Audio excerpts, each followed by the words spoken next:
Coucou tout le monde, c'est le meilleur d'entre vous et moi et c'est tout l'été avec Fanny Leb qui nous parle de ce cancer du sein qu'elle a combattu, dont elle a guéri et qui nous raconte qu'il a été un passager dans sa vie pour davantage aimer et profiter de cette vie.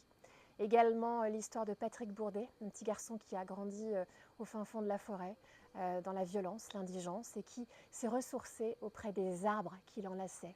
Également Anne Silla qui nous raconte cette aventure The Voice et qui du jour au lendemain finalement a décidé de faire cette émission alors qu'elle n'aurait jamais dû être là finalement. Également l'humoriste Anne Romanoff qui nous parle de cette notion d'échec qui l'a hantée quand elle était enfant. Mais tout de suite Lucie Bernardoni. Lucie Bernardoni qui a été finaliste dans l'émission Star Academy et qui nous parle justement de ce matin où elle a été réveillée par des intrus, des gentils intrus, un souvenir joyeux, un souvenir qu'elle n'oublie pas et qu'on voulait vous faire partager ici aussi sur Entre vous et moi. Bel été, n'oubliez pas de vous abonner à notre chaîne, laissez-nous un like, un commentaire et retrouvez également toutes ces émissions en podcast. Merci, bel été.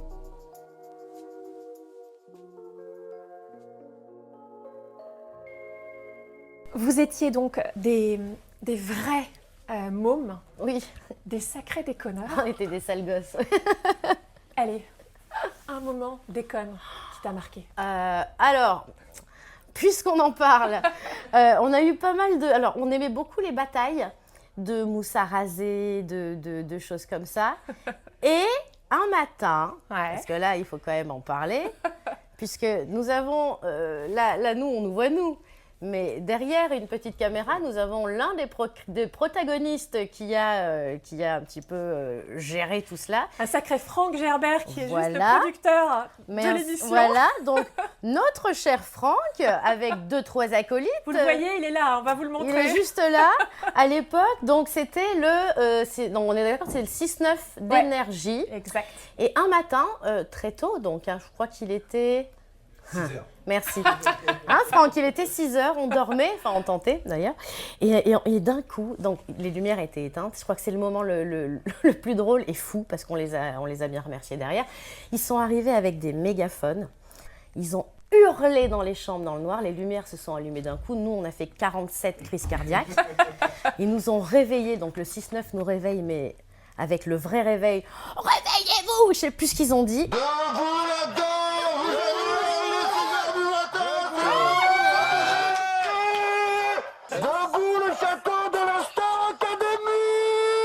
On s'en remettait pas, on était là, Et là, on s'est dit, ok, je crois que Sofiane avait eu cette bonne idée. On était allé en cuisine, on avait pris du ketchup, De la mayo de la moutarde. Moutarde. On avait fait un mélange et on est arrivé en direct vers eux avec les micros, les trucs, on leur en a mis partout dans les yeux et tout. C'était un moment, je crois qu'ils nous en ont beaucoup voulu parce qu'ils avaient très mal.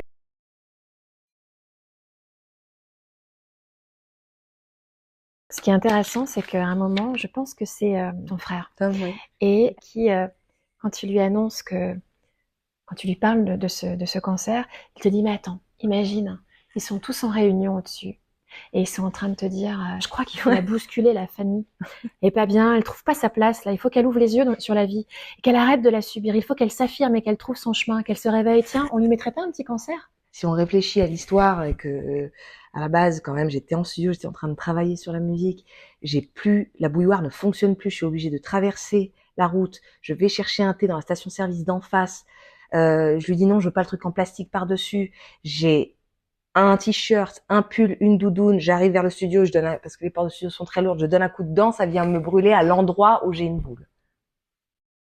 Si je m'étais pas rendu compte de ça, je m'en serais pas rendu compte parce que je me palpais pas et je faisais pas, voilà, ça se voyait pas. 2 mois après, c'était fini parce que c'était un triple négatif avec 75% de vitesse de prolifération et qu'en 2 mois, c'était terminé. Je me dis là quand même, il y a des anges gardiens quelque part. Des signes? Moi, j'y crois aux signes. Ouais, aussi. Avant pas, maintenant j'y crois. Peut-être que, donc, acceptation contre la peur, instant présent, ça veut dire que sans cette épreuve-là, finalement, tu aurais pu continuer sur ton autoroute Et peut-être te prendre le mur à la fin de la route? Possible? Elle est où, là? Possible, j'en sais rien. J'avais du mal à apprécier la vie. J'arrivais pas j'avais tout. Une famille extraordinaire. Je vivais dans un cadre merveilleux. Des gens qui m'aiment autour de moi. Mais putain, parfois, voilà, il faut peut-être déclencher des trucs au fond de soi. Aller, je sais pas, bousculer tout votre être pour prendre conscience que la vie, elle est précieuse et que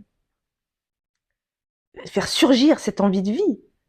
Ce qui est important, c'est qu'aujourd'hui, je sais que la vie, elle est pas simple. Je sais que je vais me taper certainement encore des déceptions, des chutes, je sais pas, plein de choses. La vie, elle est imprévisible. Elle est dure, mais elle est belle, elle est triste, elle est joyeuse, c'est comme ça qu'elle est puissante, c'est comme ça qu'on est vivant. Mais j'ai appris à vraiment l'apprécier et à accepter quand elle voulait me mettre un peu de douleur. Je pense qu'elle est faite de ça, la vie aussi.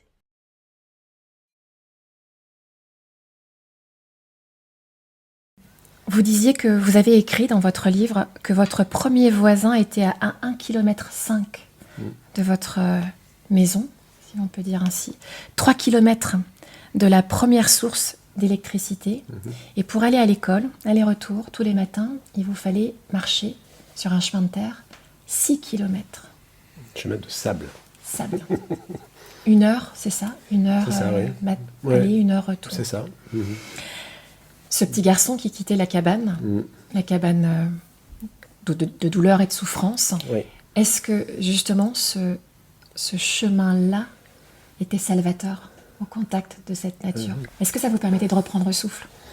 Et oui, vraiment. Le danger était dedans et pas du tout dehors. Et donc à l'extérieur, dans la forêt, oui, vraiment, j'ai réalisé plus tard ça. Mais je me rinçais en fait. Ouais. Et en marchant, je me soignais. Et chaque jour, j'avais finalement 2 heures de thérapie. Parce que je marchais en fait. Et ça m'a. Je me souviens, 30 ans plus tard, parce que pendant une très très longue période, je ne suis pas retourné à la cabane, pas du tout, jamais. Et bien après que ma mère soit décédée, etc., au moment de la parution du livre, j'y suis retourné. Et les arbres étaient encore là, pour la plupart évidemment. Ils avaient pris quelques décennies, mais ils étaient là. Et je me souviens d'un en particulier, et j'ai pas pu résister.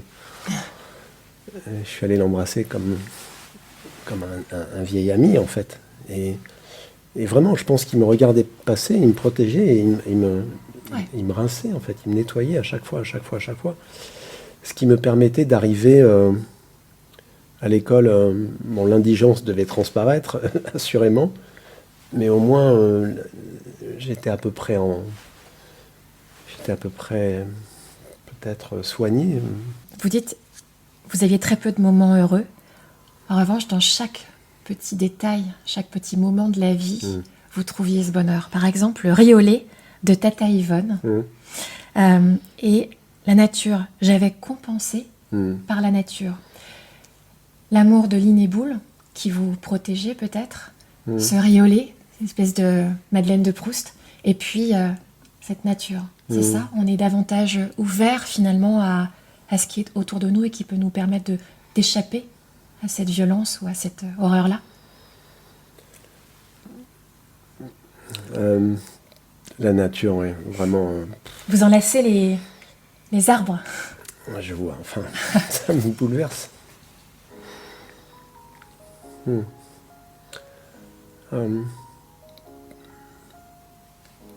Aujourd'hui, j'habite au milieu des bois, donc les arbres ne se trompent pas. Et je les imagine en fait, ils nous regardent passer, comme ça, si chahutés, si parfois en vibration, et eux aussi vibrent, mais ils ne s'inquiètent pas, eux. Et puis ce petit bonhomme grandit, et à 16 ans, il prend une grande décision. Je ne sais pas où il trouve cette force, mais comme quoi la vie est incroyable. À 16 ans, vous écrivez, vous avez renoncé à votre propre famille. Vous pouvez nous expliquer comment ça se passe là? Il y a une grande différence dans la forme des courages finalement. C'était pas du courage. Le courage, je trouve, c'est lorsque nous avons le choix. Là, c'est de la survie. Là. Et donc, c'est plus du tout la même. Le courage n'a rien à voir. Donc, c'était pas un acte courageux. C'était vraiment un acte pour me sauver, en fait. Vraiment, c'était un acte de survie. Je me suis dit, si je ne pars pas de cet endroit, je vais y mourir, en fait. Hein.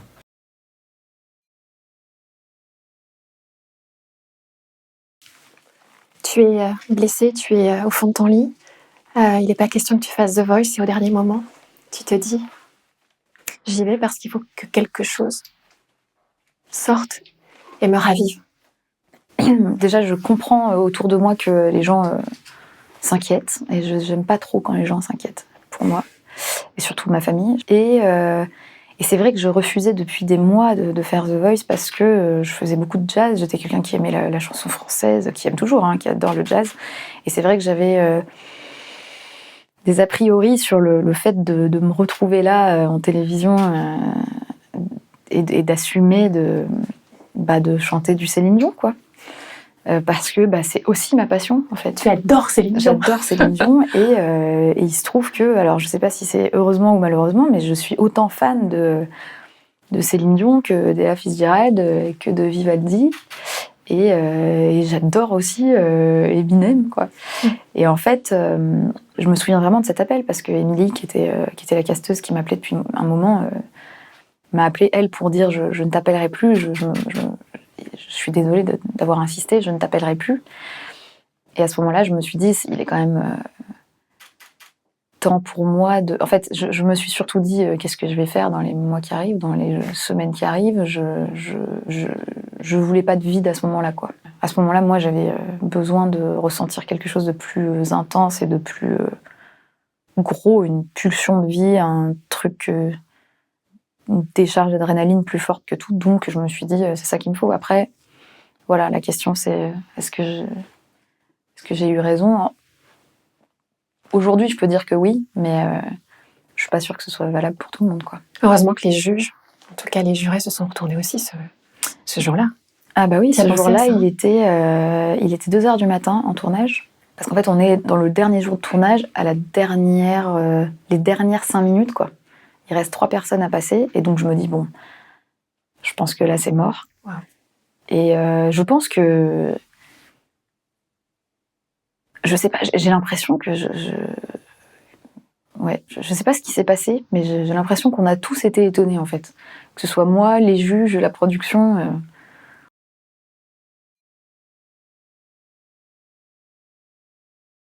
Vous parliez d'échec. Dès que quelque chose ne fonctionnait pas, Oui. pour vous, c'était un échec, La mort, c'était la mort. le drame. Oui, oui, très très un drame. Ouais. Oui, parce que je voulais viscéralement être comédienne et je ne comprenais pas comment j'allais y arriver puisque toutes les manières traditionnelles ne marchaient pas. C'est-à-dire que tous les concours de théâtre, je les ai ratés. Quand les gens prenaient des comédiens pour jouer dans des pièces avec des copains, pas payés au Festival d'Avignon, on ne me demandait pas. J'ai reçu beaucoup d'échecs et de non aussi. Donc, pour moi, c'était viscéral de faire ça. C'était pas genre j'ai envie d'être actrice, c'était dans mes tripes en fait. Et donc je me disais, si j'y arrive pas, je vais faire quoi de ma vie, enfin, voilà. Et puis quand on est adolescent, on n'a pas tellement de mesures, donc je me disais, je vais mourir en fait. Peut-être parce que vous n'avez jamais été soutenue non plus. C'est plus mon père qui avait un regard critique, mais il m'a pas non plus dit tu es nul, tu n'y arriveras jamais. Il m'a pas dit ça. Non. Mais oui, je me souviens, il m'avait dit, mais c'est quand même bizarre tous ces gens qui t'aiment alors qu'ils ne te connaissent pas. Il m'a dit ça. Et après, il avait rajouté, c'est peut-être parce qu'ils ne te connaissent pas. Ça me fait rire maintenant. Enfin, je veux dire, mais c'était sa manière d'être aussi, par rapport aussi à ce qu'il avait vécu avec son propre père. Il y avait de l'amour? Oui, beaucoup d'amour. Oui, j'ai jamais douté de l'amour de mon père. Vous l'aimiez? Oui, beaucoup. C'était mon héros. À très vite pour un nouveau best-of. On se retrouve tout l'été sur la chaîne Entre vous et moi, mais également en podcast. Merci de vous abonner, de laisser un like et un petit commentaire. Ça fait un bien fou de vous lire. Très bel été à vous.